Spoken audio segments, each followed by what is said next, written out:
As modern African heritage passes through the hands and hearts of diverse African professionals trained in multiple methods of preserving and transmitting culture, this COVID-19 impact study honors all the participants who embody the rich living traditions and legacies of distinct regional contexts.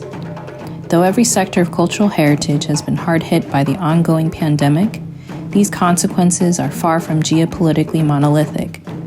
When considering the entangled relationships that countries in the global north have with those of the global south, it cannot be ignored that there are fraught legacies of imperialism and colonial extraction, violence, and oppression that continue to have complex effects on Africa's cultural landscape. This study acknowledges those histories, but also attempts to go beyond a colonialist view and explore how African cultural heritage professionals view and represent themselves.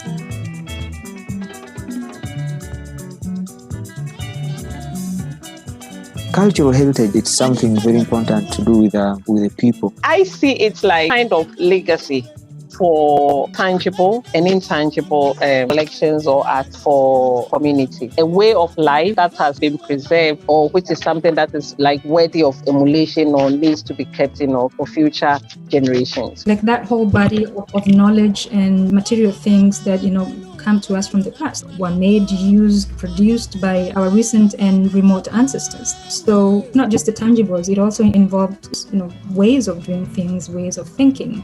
Is it their language? Is it their architectural features? Is it their social life? Is there anything involved in their social life, like objects that we can learn about them from?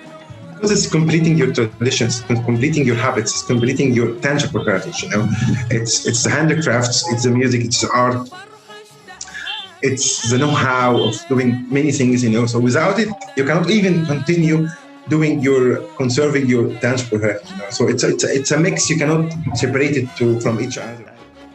I call it the footprint of our existence, all the activities and the things that we have done in the past for us to be where we are today. We produced a lot of material, be it artistic or visual material, sometimes intangible material. Their language, there's language involved, the communication involved. There's also documentation that we've generated, artifacts that we've generated, and even ways of lives, ways of living. This cultural heritage, in one way or the other, it identifies with the people and it gives some kind of historical knowledge of the existing or people who lived in given areas. So it is something I consider people own.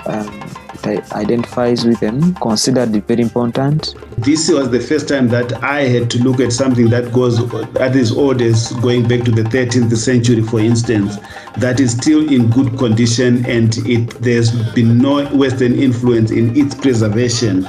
Heritage preservation is an issue in those parts of the world.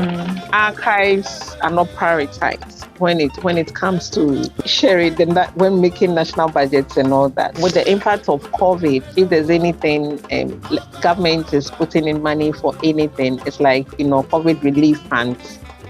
So it is not bad. It is rather as we activists within these institutions who have to actually develop ways and means to be able to meet up to expectations. For us, it's rather a challenge to make us do better. When the pandemic hit, I was one of the few who were quick. I have my virtual platforms for people who are visiting my exhibitions and my museum. Any crisis give you some benefits, actually.